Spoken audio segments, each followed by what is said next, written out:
Limitado lamang ang oras natin dito sa mundo subalit kahit tayo ay maglaho, magagandang alaala ay buhay pa rin sa mga puso. Sabi nila, life is short daw. Kung sa bagay may limitasyon nga pala ang buhay natin dito sa mundo. Darating din ang araw na mawawala tayo kung kaya't nais nating mamuhay ng parang wala ng bukas dahil baka ngayon na ang huling bukas ng ibang tao.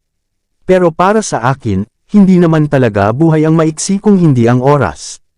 Naisip ko kasi, kahit dumating ang araw na ang oras mo sa mundong ibabaw ay maubos at tuluyan ka ng maglaho dito, tuluyan pa ring nananariwas sa puso ng mga taong nagmamahal sa iyo ang alaala ng iyong buhay.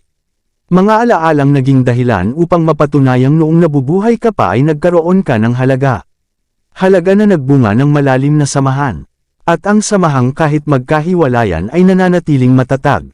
Maikli lamang oras nating lahat dito sa mundo pero kung sulitin natin ang mga limitadong oras na ito sa pagpaparamdam ng ating pagmamahal sa totoong Diyos at sa kapwa, pagpakumbaba at pagpapahalaga sa mga taong nanatili. Bagamat nakita ang ating kahinaan at higit sa lahat ay ang may mapatunayan sa sarili. Hindi man tayo buhay, buhay pa rin ang magagandang nangyari sa ating buhay.